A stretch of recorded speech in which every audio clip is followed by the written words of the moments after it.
You are listening to OBP. Hey, everybody. I'm Stephen Pohl, your host of the Ohio Business Podcast. I'm with Becki Silverstein of Adele PR and Events. You are listening to the Ohio Business Podcast, where we sit down and chat with today and tomorrow's business leaders of Ohio. Thanks for coming on. No, thanks for having me. Yeah, really excited for this one. We have a self-claimed accidental entrepreneur, and I kind of wanted to start off on that point. How did you get to this point, and why is it accidental? So my background is I went to school for communications, and when I was in school, I did 5 internships in the fields of PR and social media. So when I went into business, I actually was working at an ad agency doing like event coordination, social media, and PR. And while at the same time, I was taking just on the side like fun cake decorating classes is just like a hobby to do. So it turned out I was pretty good at it. And people were like, oh, well, you should sell your stuff. And I was like, great. I'll look at like some local, like, events and see what's going on. So this was before the whole buy local handmade movement, before it was like cool to shop small. Mhm. And what ended up happening was I did these shows and I was like, wow, these craft shows are like things that are like popsicle sticks and like your old school, like knitted doily type of craft shows that, weren't necessarily at the time I was in my early 20s. I was like, I really want to come up with something that's going to appeal to a younger audience and that I would be able to handle like the quality and the types of people and vendors that are in. So that's when I launched the avant-garde art and craft shows. So just as a way to be able to sell my stuff while also having like an event. So at the time I was working at that ad agency. And then when I had interviewed with them, I told them about this. And they're like, oh, this is so great. We love that you're entrepreneurial. This is fantastic. Well, fast forward 9 months in, I got on the cover of a magazine called Cleveland Business Connects here in Cleveland, Ohio. It's a business magazine. I was the cover story feature for that month. The previous like year, that same issue was Dan Gilbert from the Cavs. So it was kind of Oh, a really big honor, yeah, to be yeah. featured as like the cover story. Well, the other side of that is when you get on the cover of a magazine for something other than your day job, I think it kind of raises Oh, some red flags. So yeah. I'd never been fired from a job. I remember my boss had called me up and was like, listen, like you have a lot going on the side. You're really great at what you do, but we really need somebody that's committed just to this company, but we're not worried about you. And I'm like, well, I'm glad you're not worried about me because at the time, this was a side hustle. So I'd go to work all day, 9 to 5. Then at nighttime, I'd work from like 5 to 1 in the morning, perusing through Etsy, trying to find vendors to build my vendor list to kind of get these shows off the ground. So now I'm without a job. I go home, right? And I'm living with my then boyfriend, who's now my husband. And I remember saying to him, you know how I like mentioned maybe like one day I could do like my shows like full time if it takes off. Well, we might need to speed up that timeline. I just lost my job today. So I was fully expecting him and my parents to be like, no, you need to go get a real job. This is just a side gig. You've only done a few of them, but everybody was super supportive. And so I was like, all right, I'm going to do this. So then at the time, also, our basement at our house had flooded. And I remember the construction, the disaster restoration company that was there was like, what do you do? And I told them about how I worked at an ad agency and how I do these shows. And they're like, oh, you do social media? Like, do you think you could help us with our business? And me being 20 and just recently without a job, I'm like, sure. So Yes. yeah, please give me your money. I'll Yeah. take it. So I started doing social media for them. And then I thought maybe I should put something on Facebook that says, hey, you guys, like I'm on my own. Now I'm doing pro bono, like for just to build my portfolio up for the next month. I'm taking on clients and for free. And I did like for a couple, not even a month, I did a couple weeks. And actually one of my friends in New York, who is an actress, but also has like, a side company when she's not doing shows. She has a dessert walking tour company. She hired me to do a press release and we got them like in the New York Post and Fox 8 in New York, which is huge. So then everything just took off word of mouth. People are like, who are you using? Because in New York, they're either very expensive or they're unavailable. Hmm. So from there, like that's how Rebecca Adele PR and Events took off. And so since then, and I'm sure we'll get into it more, is I've had businesses that have launched, but never in my mind or plans was I ever planning to go into like a full-time company for myself. It kind of just accidentally happened. There was no business plan. There was no writing everything down. Even when I was doing the shows, it was like, okay, I'm going to do an art show. Let me find vendors. And so I've made literally every mistake along the way, but I've learned in every aspect that I have like this fine-tuned machine that now, because of doing this from the ground up and not doing it necessarily from like a business planning, formal structure, I've been able to really get a grasp of like what works and what doesn't work, and been able to launch successful companies from that. So that's how it was an accident. I launched a company, I did cake decorating, I did an art show, I got fired from my job, and then I was like, all right, let's do this. And then it just took off from there.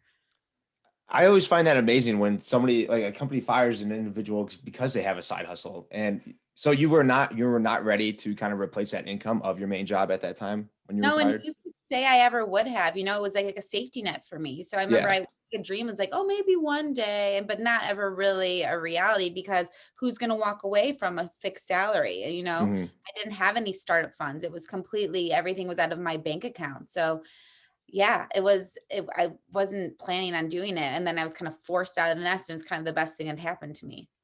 So give a breakdown of Rebecca Adele PR and Events, and then some of your other companies, and we can kind of go from there.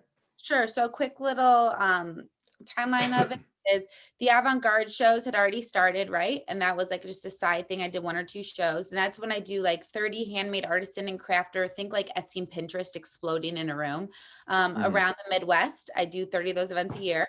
That's the avant-garde and craft shows. Then we have Rebecca Del PR Events, which is the umbrella brand for everything. It also works well for write-offs, because when you have just a general PR and event planning business versus specific businesses, you're able to kind of put everything under one umbrella, which helps. So I do PR, social media, and event planning for small business owners.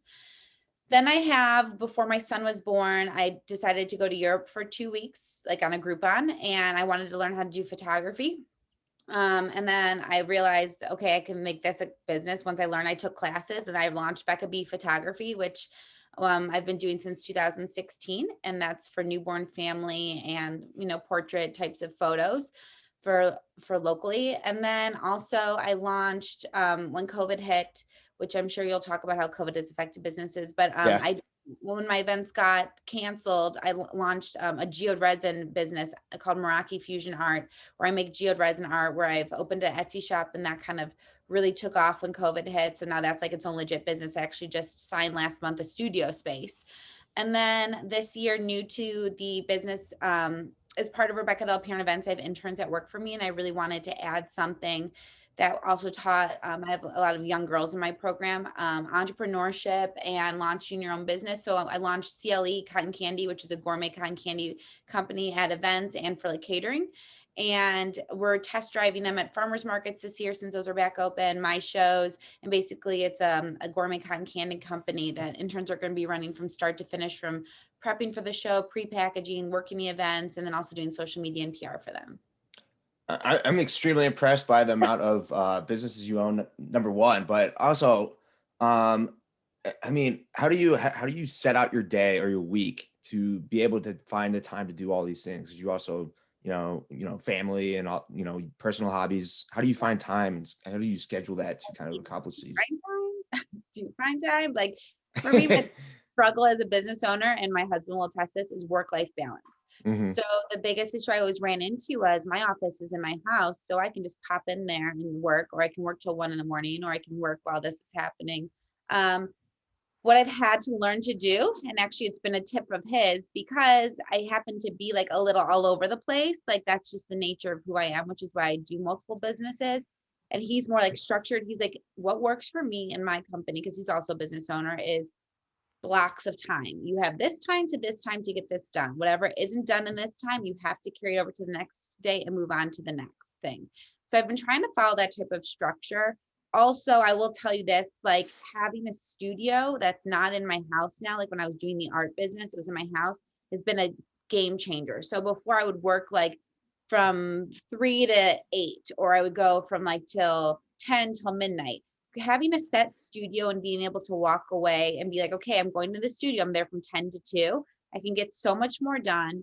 It's able to just kind of separate it. When I'm done for the day, I can't go back in there, right? So at home, I can be like, oh, my stuff's right over there, I'll go do it.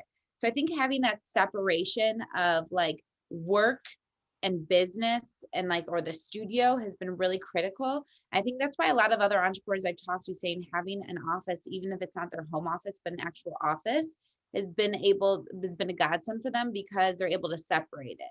So for me, I still have my home office. The only other place at the offsite is my studio. I've been doing these chunks of time, which has kind of kept me more in line to get stuff done and be more efficient. because in general, my personality is to jump around. Whereas if I know I'm working, okay, I have this time to work in the art business, this block of time to do anything I need for RA and write it down and what I need to do, that's been keeping me well organized. But definitely it's still a struggle, this work-life balance. I do have 2 kids and I do have like a social life, but I also have committed to not working in the art studio on the weekends moving into 2021. So I'm really trying to balance myself a little bit better, but that's definitely something I still always run into.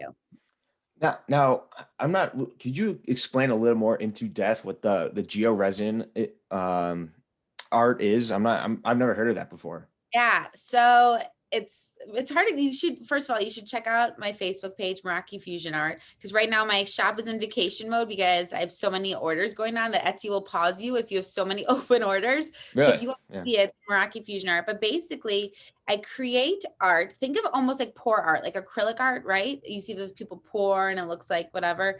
But I do it with like real quartz crystals and amethyst and gems and stuff. And I make anything from like coasters that can be used that look like geode slices to, I've been commissioned to do 6-foot paintings, and it's resin art. So resin is typically used on boats, garage floors, countertops, but you can also use it to pour. And it looks shiny, gives like this metallic finish. So I create these pour arts and I use like a blowtorch and resin and geode crystals and different things to create art that almost looks like you have like a geode in your house. And they're really cool looking, but you have to kind of look at them to get an idea, but it's a different type of medium too. I'm going to try to pull it up as we continue to talk. Yeah, go to Facebook and go to Meraki Fusion Art, Meraki. Let me go to Facebook real quick.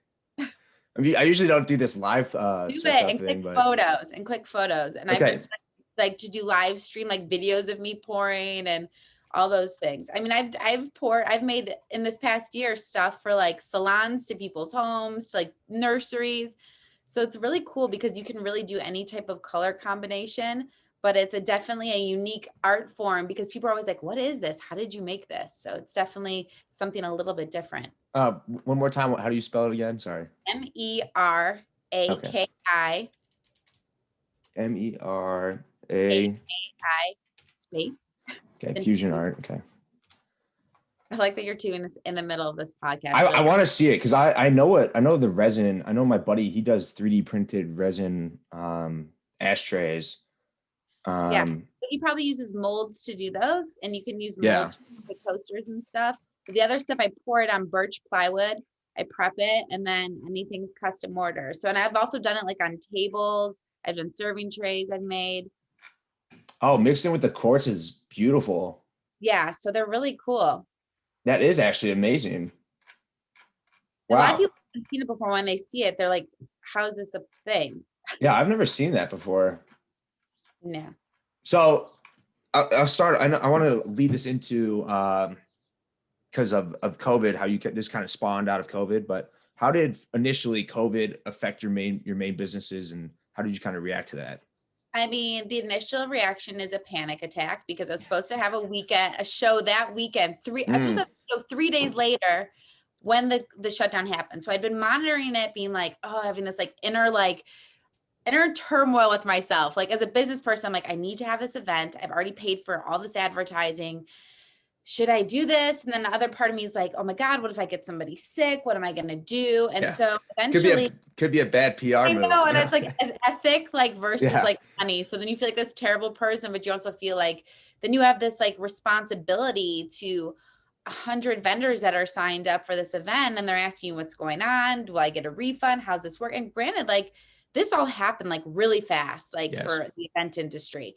So I'm like freaking out here. And I'm like, I'm listening to the news. I'm listening to Governor, DeWine's, at that time I was listening every Wednesday, his state of, announcements, and like, he hasn't canceled anything yet, but basically he's saying, don't do anything. And then you're like, and I'm like hearing this, I'm like, I can't do this. Like, I can't do this. I have to cancel it. Like the way he's saying, like, nobody's going to show up. Everybody's going to be freaked out. Like, and like, I just can't do it. Like, my gut's telling me. So I canceled my first event, and the backlash from some of those vendors was crazy. Yeah, Like some are really mad saying like, this was something you planned to, you canceled it. Like not me. Like I want my money back. And I had a cancellation policy in place that's like, you get a credit. We don't do cash refunds. And then some were like, well, you canceled it, not me. So I want my money back. So that was like a whole ordeal. Like this year I had to rework all my contracts legally for like wording things with COVID, because it wasn't really something that was like covered and like discussed. And most businesses at this time were, if there were a gym or something, they were doing credits, and like, it was all very new. It was day to day. So I had a lot of like angry people. Then I had a lot of people that were understanding. They were like, thanks so much for canceling this. Like, we completely understand. So I had this panic mode, because then all of a sudden I'm shut down. I'm like, okay, that was a huge source of my income, like 75%. I had 30 events planned this year. This was literally, I had one event the weekend before, and then everything shut down. So this was slated to be my biggest year.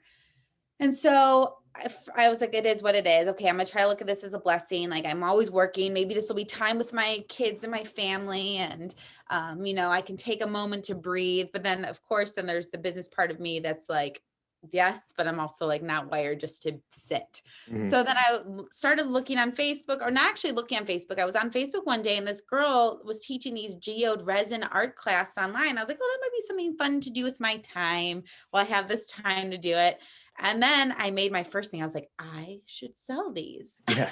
And so that's when I was decided to open up an Etsy shop. I did some Facebook ads. I started posting, creating social media sites. And when I launch a business, I launch it in like 2 days. That means everything from logo to website to, social media. That's just how I run. I don't operate like slowly. I'm like, let's go. And then I get like in the zone. Like this week I launched online paying portals for my shows.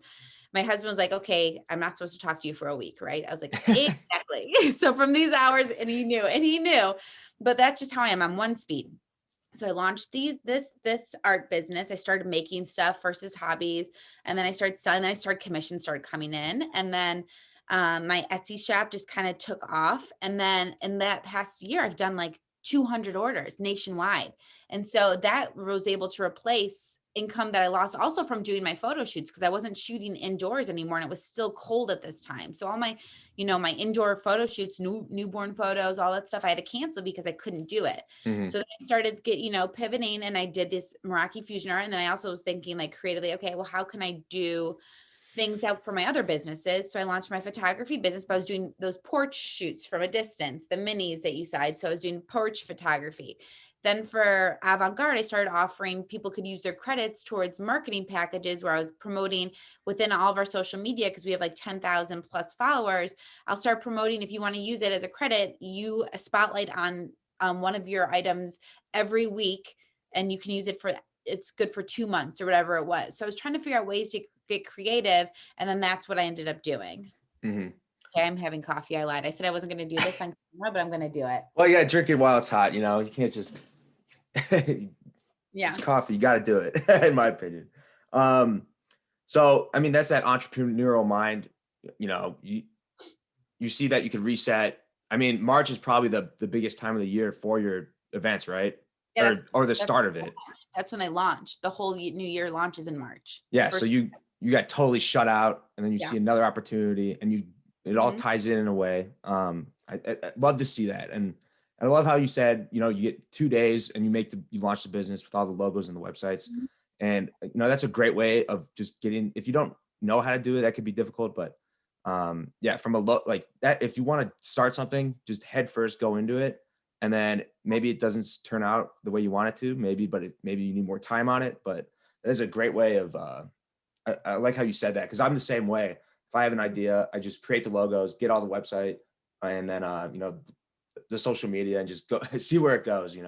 Yeah, I think it's easy to talk yourself out of a business. Like, so I think a lot of people, especially when you have that outside chatter and people are like, are you sure? Like, have you done this? Have you got a business plan? Did you do that? And then it can quickly become super overwhelming. Mhm. So I'm the type of person that, yes, I think overall long-term goals, but I'm more of a like, okay, I did this, checkbox. What do I have to do next? Checkbox. I'm that type of entrepreneur. I'm like a get it done, make a list, check it off. And then at the end, I'm like, whoa, this all came together. Because if I think of stuff like big, every detail, big long-term scheme, for me, that's overwhelming. I think that's where a lot of people get, like jaded or like, I don't know, I can't do this. It's too much work. And it really isn't, if you can really just break it down task by task, just like when you have your day, just like I said, those blocks of time, if I can break things up into blocks of time, same thing with tasks, then you can launch a business. I also think, like I was telling you before that we got on this call, was that I think the testament of a true entrepreneur, I learned that like this past year, I knew I had multiple businesses, right? But I knew I was a real entrepreneur when I was faced with a situation where I was like shut down, and instead of being like, oh my gosh, what am I going to do? I was like, oh, here's an opportunity. I'm going to open up another business. And then when each business you are opening is actually a legitimate business and not just like, oh, I made a few $100s, but like an actual real business that takes off. That's, I think, a statement to like, yes, this is you're ingrained to do this. It's impressive. So I think like, and it's not like a pat myself on the shoulder. I'm saying anybody that can do this. I think that's a good way of knowing, like when people tell me, oh, you're an entrepreneur, I used to be like, yeah, I have these businesses. But like when I was able to step back in retrospect and look at 2020, I was like, okay, yeah, I am, because I took literally something I saw on Facebook and learning how to do it and made it into a full blown company. And there's people that have been doing these like, resin arts that don't even know how to get started. And so the fact that it was able to be turned into a business is definitely, I think, something that led me to have that light bulb moment that was like, okay, you're allowed to call yourself this now. It's pretty cool how you learn something and then you're immediately able to turn it into a business. And like you said, people have been doing it for years. It's just, that is impressive. I will congratulate you on that. That is very impressive. But yeah, I'm the same how you are, like one speed, because otherwise you don't want to talk yourself out of it. And then there's also that, and you probably can like agree with this. There's this spark and this energy when you get an idea and you're like, you want to see it come alive. And sometimes I think like it's sitting in limbo just like kills the joy. Like you want to like ride that high of like, I have this idea, I'm going to make it a business. And if you go all in, some of your best work's going to come from that. Yes. Will there be mistakes? Obviously. But I think sometimes people get like a killjoy from like just sitting on it or overthinking it when really you could have been enjoying the process. An example for me is this podcast. When I first started this podcast, it was just me going over like financial market news. And then I saw a clip from Gary Vee randomly, and that he said, if you have a great way to meet, like-minded people, start a podcast, call it the state that you're in, and then business podcast. So right. Pretty easy, right? I literally that night, it was probably 11 at night. I changed the entire format of the show, deleted all the old episodes, and then, rebranded the whole thing. New logos, everything just changed immediately. And then I started reaching out to all of my other entrepreneur, friends that I know. And now I'm just doing this as a, I don't make money from this, but it's just a great networking tool and not everything has to be to make money. You have no idea where it might lead to. Like that's the other thing from all these companies. I've had opportunity after opportunity after opportunity open its doors to me because I've met amazing people in every aspect of the business. So yes, you might be doing this podcast for free right now, but if somebody sees this and is like, this guy, maybe he'll be great at doing this for us, or we can partner with it. Like you have no idea where this will go for you. So that's the other thing. Like, don't like just count it out as like a podcast that's free and it's for networking. You have no idea where you'll be in like 5 years. So it could turn into something. Everybody starts somewhere you know what I mean? Somebody actually offered me to start their own podcast for equity in their business, which was like wild. But I was so blown away when that was offered to me. Yeah. I was like, oh my gosh, I did not expect that at all from doing this type of thing. And end up being a podcast consultant, teaching people how to do it and become like offering services for people to launch their own podcast as a business. I've thought of that. I never took it off though, but now you kind of got me in the mindset now. Right. Now he's going to go create a logo after this call. Yeah. Keep the whole thing in 1 week. Give me a week. Yeah. Kind of going back to, the PR events. So you said you have interns. Is it just you and the interns, or what's the makeup of your company look like? Sure. So it's me. I do have some part-time help that I hire on occasion to do the events. Right now, they're not comfortable going to events because they are not ready to do it yet, which is totally fine. But Again, I said my biggest thing and then my biggest challenge is my work-life balance. So I wanted to hire somebody that I would do all the back end, get all the shows ready, do all the layouts, do all the marketing, get all that. And then maybe hire some people to do just day of execution. Now, yes, I could have interns do that, but my interns change every semester. So I wanted to hire somebody that was part-time, that was interested in making just, some money as a side hustle, doing events. So I have a couple of ladies that do that, but right now they're on hold because they're not completely comfortable going into an event situation yet. So I'm working those events right now. And again, they're still sporadic because sometimes the venue's still, not every one of my venues is open. But in addition to having a couple, so I work about on my own. If I were to have those ladies with me, I would be working about 12 events of mine, and then I would be splitting the rest between them to do the day of execution for the other events. Right now, it's me still doing the events, and then I have interns. Normally, I have interns no matter what that work on the Rebecca, Adele, the avant-garde parts of my business. So for them, I work with local colleges. I use a website called Handshake to recruit my interns. They're unpaid internships, but they get class credit for them. So legally, you either have to have a paid internship or they have to get class credit for them. So for me, it's been great because I'm able to literally, because there's one of me, I teach them everything that I know. So it's very beneficial to them. I'd say 80 to 90% of the students that go through the internship program have either gotten a job in their field or the next internship.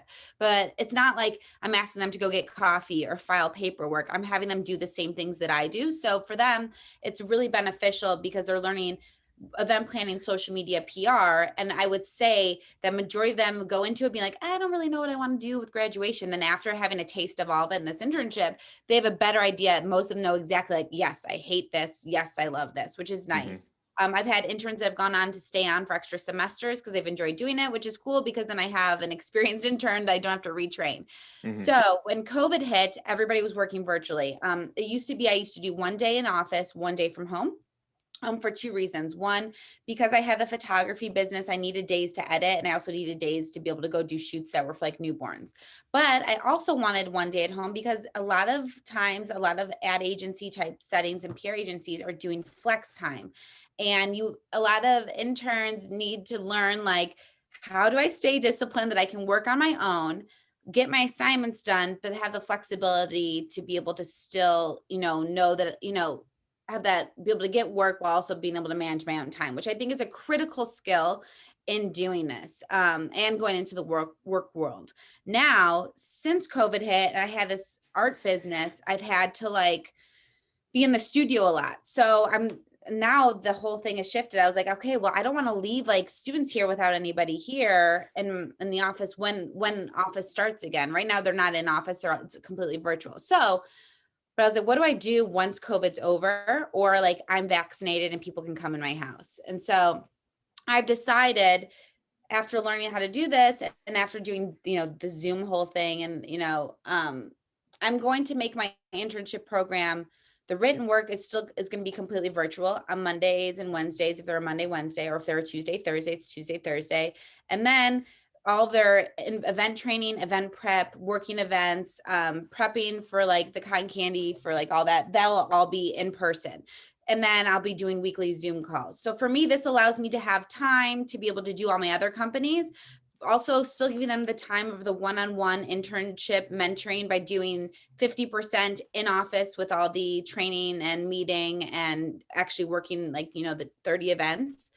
But then it also gives them the flexibility and me the flexibility for them to be doing like the things that they don't necessarily need me for, that they already are going to be trained to do at home, but also managing their own time and knowing what it's like to meet a deadline. And I think a lot of college students don't really mind working from home and not having to go to the office. But for me, that way I can still offer, like, I don't want to lose that like humanistic like mentorship. Like that to me is so critical.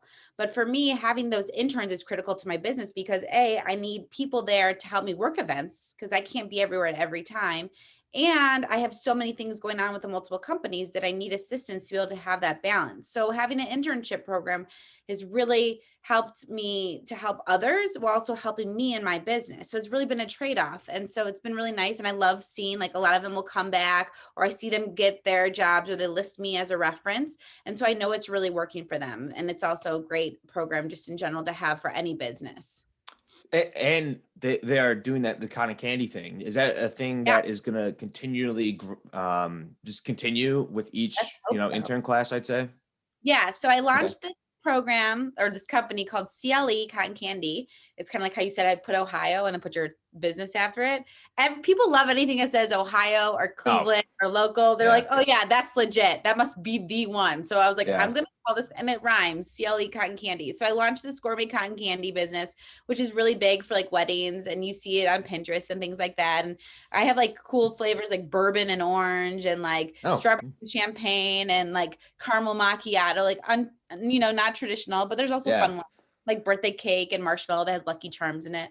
But anyways, I thought it would be really cool to teach these interns how to run a business. So they are going to be in charge of doing all the social media for CLE Cotton Candy. They're going to be in charge of doing any like press that's related to it, working events that are both like farmers markets, my events, any type of catering event, then leading up to event, because we also sell package stuff, it's called pre-spinning. It's spinning and putting containers, branding them with the labels, getting all that done. So, everything from working like, I don't know if you're familiar with I'm sure you are, Smuckers. So Smuckers, when you're at that company, they make you start from the bottom at customer service to get to the top. So for CLE Cotton Candy, I want the interns to do everything from making everything to spinning it live at an event, to cleaning up after an event, to working with customers, to taking payments, to posting at the event. So they really know what it's like to run a business from start to finish, that without the risk, obviously, of having the investment, but also knowing like this is what it's like to run a business. And so you're in charge of it. I'm going to oversee it. I mean, I'll provide you with the things that you need to do it, like the machine and the products, but I really wanted them to take ownership of something, especially because a part of this internship is going to be virtual. I want them to learn the experience of what it is to be a business owner, as well as handling how to market a business. So it's going to kind of be like a capstone project. And like you said, every semester, new interns will run it, but it's a cool thing that it'll be like an intern run company, basically. That's invaluable. That's invaluable experience from an intern's perspective. Cause I mean, I can't even imagine a different type of internship where they give you that type of experience. And so it's fun. Who doesn't want to make cotton candy? Yeah. Right? Yeah. It's a fun bit. Yeah. CLE that is great. I like that. I wanted to talk about Pinterest. That is something I have absolutely no idea about anything. And it is fascinating to me because I have, dabbled in it, I guess, but I don't understand how, from a business perspective, it can help you generate money or help your business out. So I think it really depends on the type of business. So for avant-garde shows on the Pinterest page, I will pin things that I find inspiring. I'll share those. But then what I do is after every show, I go through my vendor list and I pin if they have a pinnable website. Like some websites don't allow you to pin, but if they're allow you to pin, I pin an item that they sell and I share it to like our Cleveland vendors, our Cincinnati vendors. And that pin will go directly to their website, that if somebody sees that, they can purchase it right off of that from clicking on it. So if you're selling a product or a service, I would say mostly more than I think for products, it allows to create traffic for people to buy your products. In general, if you're pinning stuff from your website or like your business in general, it creates also a flow to your website to create website views. But I do find for me, the biggest things that Pinterest is good for is for like a business that has a product. So like people have seen my stuff on Pinterest for my art. So they've gone to my website and they bought art. People have seen stuff from Avant-Garde and they've gone and bought stuff from Avant-Garde. Now for Becki Photography, nobody that's in California is going to be booking me. Instead, people, that's more of like, I would say like just giving you like validation on your company. So if somebody likes a picture of mine, they might save it to their own board for their own family photo shoot. I like this pose that this photographer did. So that's more like brand awareness, right?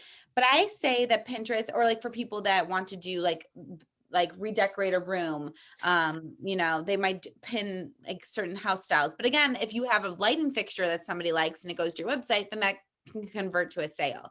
The biggest thing also I found that's good for converting product sales is Instagram, obviously. I'm sure, but for Pinterest, I think Pinterest is better for businesses that have products to sell.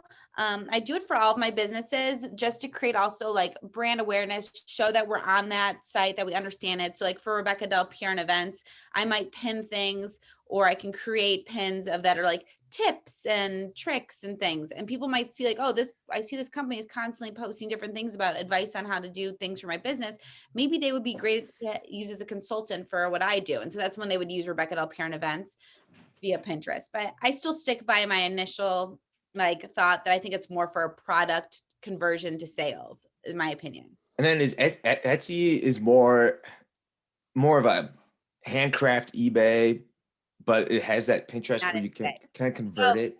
I love that you probably don't shop on Etsy much, do you? I don't. I don't use Etsy or Pinterest, and I want to though. I just don't understand it. Etsy is a handmade marketplace where people that sell handmade items or even digital files, it's a product. So think of Amazon, but Amazon also is a handmade marketplace. I don't think many people use that often though, but Etsy is an online marketplace where vendors and artists and crafters and photographers and whatnot, graphic designers can sell their products. The thing with Etsy, what's really cool is they're doing, it's a blessing and a curse. So what Etsy is also doing now for its artists and creators is they actually just launched this recently, this second part I'm going to talk about. But the first thing they do is they do offsite ads for you. So they'll list you in Google and all these things, and you don't have to pay for it.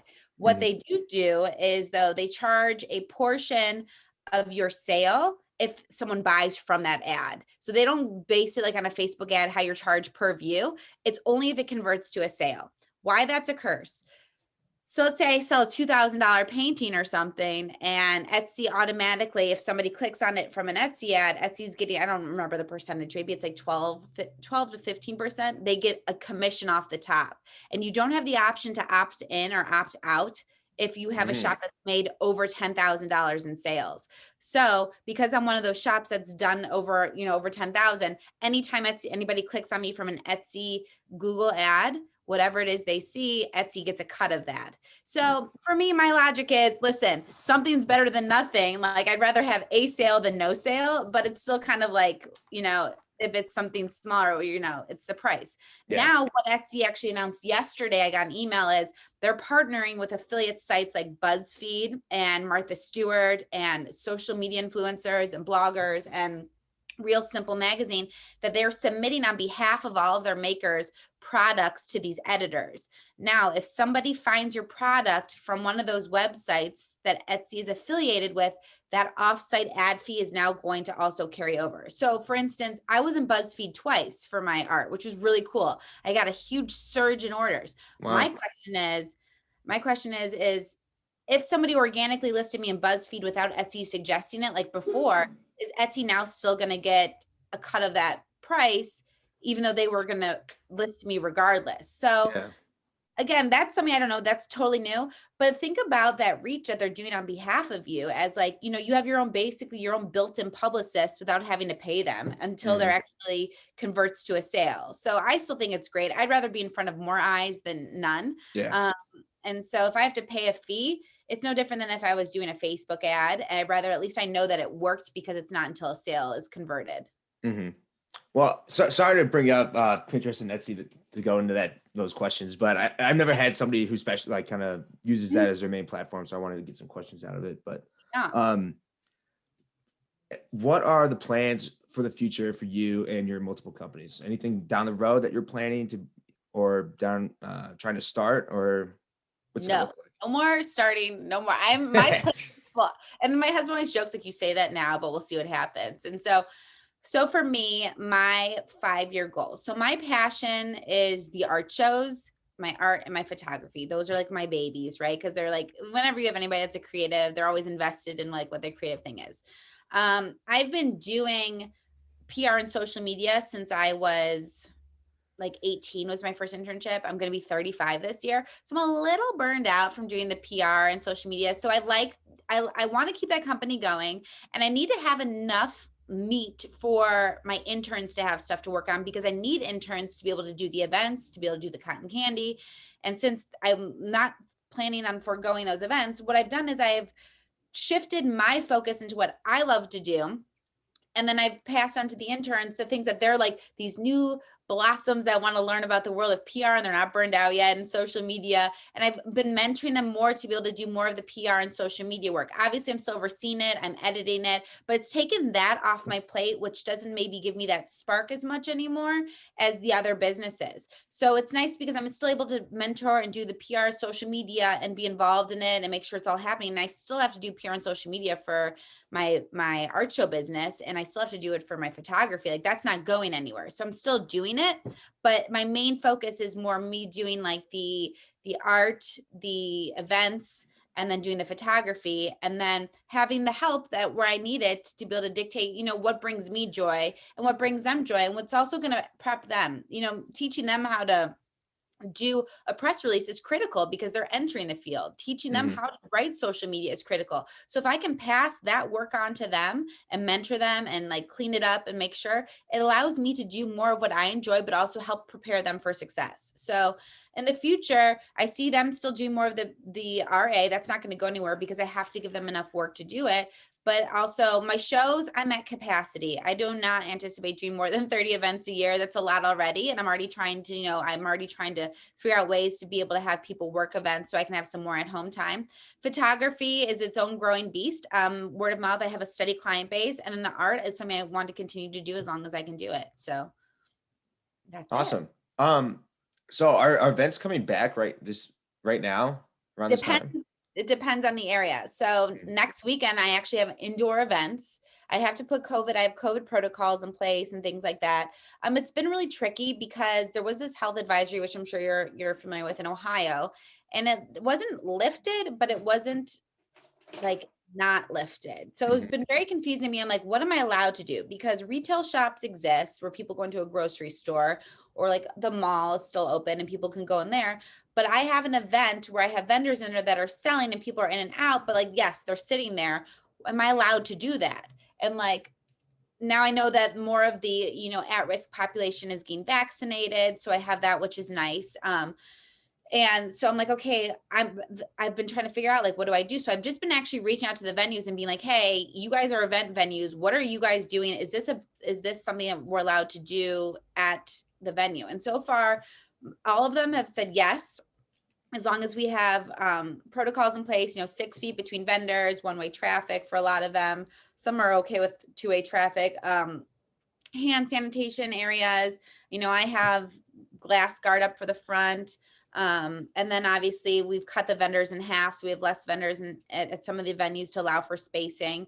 And then basically masks are required at all of our events, regardless of where it's at. If you don't have a mask on, you can't go in. And then just kind of find those protocols. I do have outdoor events, but yes, events are starting to come back. It's just, there was the Super Bowl, right?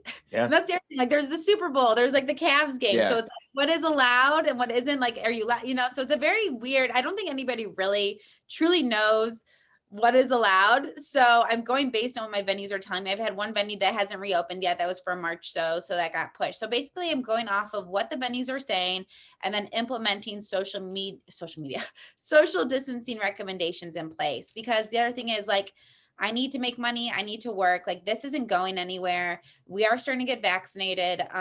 We are taking precautions in place. It is controversial to some people that we are opening up events, but I'm treating this exactly as I would as a retail situation, and then just being safe about it.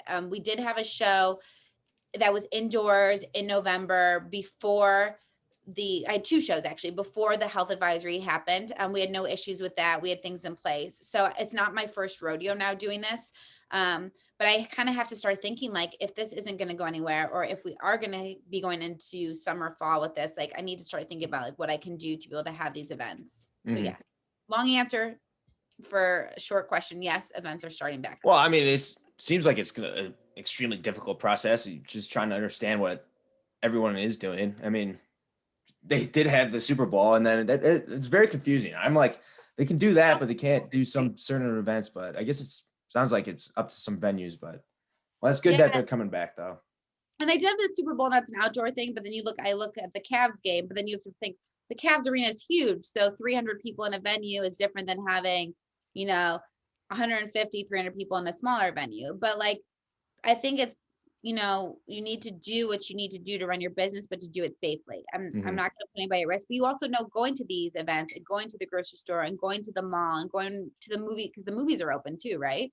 So it's like, the calculated risk. We're telling you what we're doing in place. It's up to you if you would like to attend. I will say this, that all of our March shows are sold out. Basically, I have one that has maybe like 3 spots left. So vendors are wanting to get out there. And also the other thing is I have this like guilt about, like, I want these people to be able, like, this is their income. Like, they need to be able to have shows. And a lot of them also have credits that they're rolling over that they're like, listen, I really need to be able to sell. So I have a responsibility also to those vendors to give them an avenue to be able to do their job too.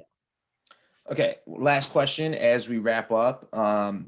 What is your greatest accomplishment throughout your career? That is one thing that you wish you knew when you first started out. Oh my gosh, it's such a good question. Greatest accomplishment in my career. Or just some general successes, or, something that you're proud of. Is it on the spot question? So. Okay. Yeah. So the accomplishment, I think, would be the fact knowing like I was able to build a line of businesses from scratch with no background, no financial help, nothing, like literally from the ground up, which also leads me to think like, if you dream it, like, this is so cheesy. If you dream it, you can do it. If I can do it with no background, you can do it. So I think like being able to do that is an accomplishment. Well, also this is kind of like a personal accomplishment. I love that I've been able to be successful in launching a business while also being a parent. Like, I know a lot of people have to work a 9 to 5 and they don't necessarily get the ability to watch their kids, like, and from a home office and have them run into your office. So I love that I've been able to be a present parent while not sacrificing the dream of being an entrepreneur. To say, now, does that mean it's easy every day? Does that not mean that I'm working like 12-hour days on the weekends? No, I obviously am. And there's a lot of sacrifice that my family has done for me, but it has also allowed me to be the parent that's able to stop in the middle of the day to go have lunch with my kids, or to stop at 3:00 to take them to an appointment. And there's that trade-off. So my biggest accomplishment is being able to be a present parent while building the successful companies from scratch on my own. What do I wish I would have known before? I wish I would have known every small mistake that I've made that have costed me things, like the fact that I didn't have to pay sales tax on services for things that were services that, that's money that years ago is now gone. Yes, I could try to recoup that, but whatever. Things that I wish I'd known, like expensive mistakes, like things of like having venues that just didn't work, or, everything for me has been test driving. And it's because there's nobody that I was able to have to tell me, don't do this, or yes, this will work, or no, this won't work. I also want to tell myself, if I could look back, like, you're going to figure it out. Like, you might not see yourself in 10 years from now when you start your business, but it's going to be fine. Don't panic about the small stuff.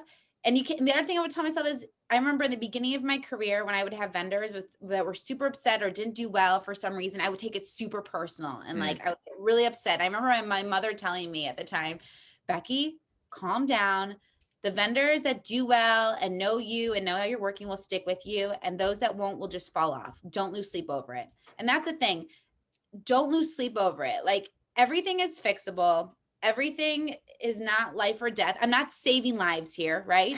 I'm not a doctor. Like, I'm not performing. If I make a mistake on something, you're not going to die from it, right? But the thing is if I could tell myself is just, like, let it go about vendors. You can't please everybody, and that's okay. And so in the beginning, I was really hard on myself if like my event wasn't perfect, because I like to like things a certain way.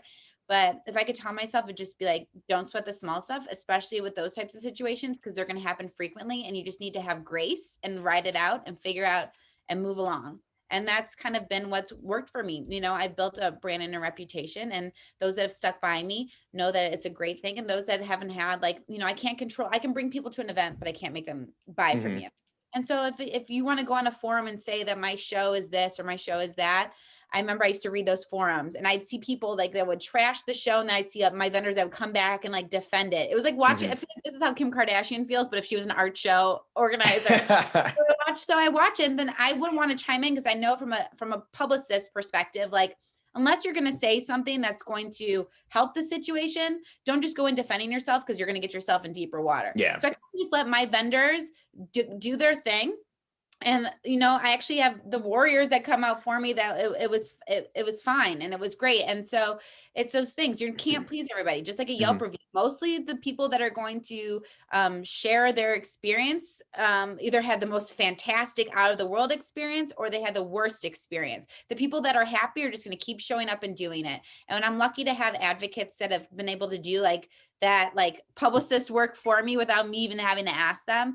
But if I could tell myself something, it'd be like, you know, the people that are naysayers or that aren't happy, you can't please everybody and that's okay, but you will succeed. You will continue to do well. There's a reason people keep coming back to your events, and just like keep your head up. And so because of that, I've just, you know, been able to do what I do. So summarized, don't sweat the small stuff. It'll work itself out.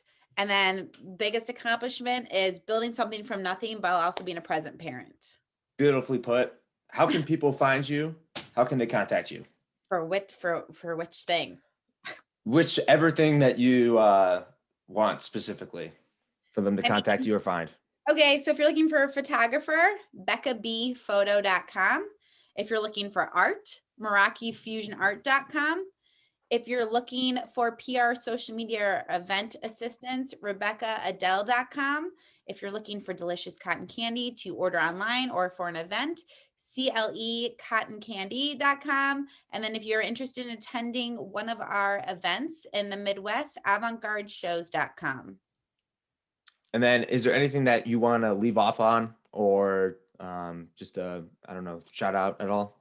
No, I think I'm pretty long-winded, which you've probably noticed from this interview. No, you're great. I love these types of interviews. It's great. So, I mean, I could talk about this stuff all day, but literally it's just something, it's a passion of mine, just like this podcast is a passion of yours. I could talk about it for hours. There's nothing really more I can add, but obviously if anybody has any questions or wants to know more about my story or wants to learn or has questions about business in general, I'm always happy to help. You know, a lot of people I get a lot of time are like, how do I launch a business, or how do I do an LLC? What's an EIN number? Do I need insurance? Like I don't charge for those types of things. So if anybody ever just has a question that they're looking, you know, I think it's important to spread the wealth and pay it forward and help other business owners. So if anybody ever needs any help with anything, just reach out to me. I'm happy to give you a little bit of advice if you're looking for it.